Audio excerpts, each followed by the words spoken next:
Hello friends, તમને બધાને મારા સત સાહેબ. તો હું આજે બહાર જેવી ચટાકેદાર પાવભાજી બનાવી રહી છું. તો જુઓ, સરસ દેખાય છે ને? ટેસ્ટી પણ એટલી જ બનશે. હમણાં શિયાળો ચાલી રહ્યો છે અને શિયાળામાં બધા પ્રકારના શાકભાજી મળતા હોય છે. તો તમને જે પણ શાકભાજી પસંદ હોય એ તમે પાવભાજીમાં એડ કરી શકો છો. તો મેં અહીંયા લીલા મરચાં લીધા છે, કારણ કે રાહુલને કેપ્સિકમ નથી ભાવતા, તો મેં કેપ્સિકમની જગ્યાએ લીલા મરચાં લીધા છે. ફ્લાવર, લાલ ટામેટાં, બીટરૂટ, બટેટા અને ડુંગળી અને ગાજર, આ બધું જ સારી રીતે ધોઈ લેવું એક એક કરીને. તો ફ્રેન્ડ્સ, તમે ભાજીમાં બીટરૂટ જરૂરથી એડ કરજો, કારણ કે એનો કલર ખૂબ જ સરસ એવો આવે છે. તમારે એમાં કાશ્મીરી લાલ મરચું નહીં પણ નાખો ને તો પણ ચાલી જશે. મેં અહીંયા નોર્મલ જે મરચું આવે ઘરે યુઝ કરતા હોય એ જ અહીંયા આગળ યુઝ કર્યું છે.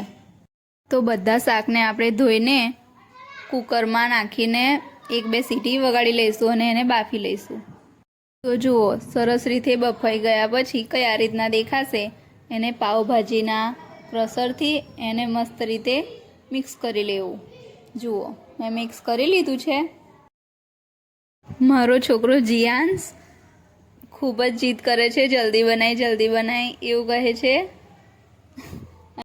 તો પાવભાજી બનાવવા માટે ફ્રેન્ડ્સ, આપણે આદુ લસણનો પેસ્ટ અને લીલા મરચાં કાપી લેવા, ડુંગળી ઝીણી ઝીણી સમારી લેવી અને ટામેટાં પણ ઝીણા ઝીણા સમારી લેવા. તમે જોઈ શકો છો, મેં આ રીતના કટ કર્યા છે. એક કઢાઈ લેવાની, એમાં તેલ નાખવાનું. તેલ નાખ્યા પછી થોડું ગરમ થાય ત્યાર પછી એમાં જીરું નાખવું.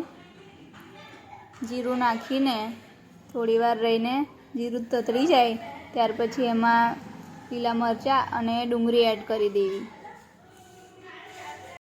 અને એને સરસ રીતે ફેરવી લેવું. જેમ તમે જોઈ શકો છો, જ્યાં સુધી ડુંગળી ગોલ્ડન બ્રાઉન ના થાય, જેમ કે તમે જોઈ શકો છો આવી જ રીતે ના થાય ત્યાં સુધી એને ફેરવ્યા કરવું. ત્યાર પછી એમાં આદુ લસણની પેસ્ટ ઉમેરવી અને ફરીથી એને ફેરવવું. થોડી વાર મિક્સ કર્યા પછી એમાં ટામેટાં એડ કરી દેવા.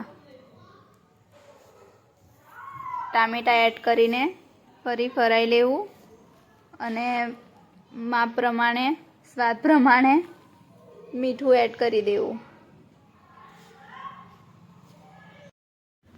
ટામેટાં નાખ્યા પછી એને થોડીવાર ફરાઈ લેવાનું અને સરસ રીતે મિક્સ થઈ જાય અને તેલ દેખો છૂટું પડી ગયું છે એવું લાગે ત્યાર પછી એમાં મસાલા એડ કરી લેવા.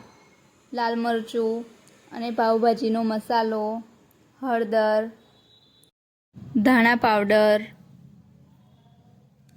બધા જ મસાલા નાખ્યા પછી એને સરસ રીતે ફેરવી લેવું.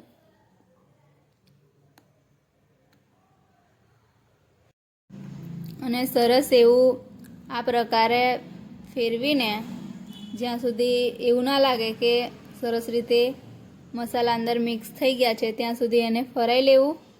અને જુઓ, આ રીતે તમને દેખાય ત્યાર પછી એમાં જે આપણે પાવભાજી માટે જે બધું બાફેલું હતું અને મિક્સ કર્યું હતું એ અંદર એડ કરી દેવાનું અને સરસ રીતે ફરીથી પણ ફરાઈ લેવાનું. જોઈ શકો છો તમે કેટલો સરસ કલર આવ્યો છે. ફ્રેન્ડ્સ, તમને જો ભાજી જાડી લાગતી હોય તો પછી એમાં થોડું પાણી મિક્સ કરી લેવું અને એને સરસ રીતે ઘુમાઈને એને સરસ રીતે ઢાંકીને થોડીવાર રહેવા દેવું. ત્યાર પછી જુઓ, આ રીતના સરસ રીતે થઈ જશે. સરસ થઈ ગઈ છે ને પાવભાજી? દેખવામાં કેટલી સરસ લાગે છે. હવે એક લોડી લઈ લેવાની અને એમાં તેલ નાખી દેવું અને તમારે જેમ કે બહાર મળે છે એ જ પ્રમાણે તમારે બનાવવા હોય તો એમાં થોડી ભાજી નાખીને એને મિક્સ કરી લેવું અને પછીથી એમાં પાવ એડ કરવાના અને તો તમને બહાર જેવો ટેસ્ટ લાગશે પાવનો પણ અને ભાજી સાથે બહુ જ સરસ લાગશે. અને હું ચિયાન્સ માટે એકલા તેલમાં પણ કરી રહી છું. જુઓ, એને વધારે તીખું ના લાગે એટલા માટે.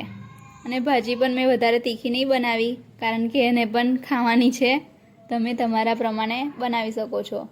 જુઓ, તો ત્યાર પછી એમાં ધાણા ઉમેરીને સરસ રીતે ફરાઈ લેવું. તો ધાણાનો પણ સ્વાદ ખૂબ જ સરસ રીતે આવે છે અને આપણી પાવભાજી બનીને તૈયાર છે. જુઓ, સરસ લાગે છે ને? તો ફરી મળીશું. બાય.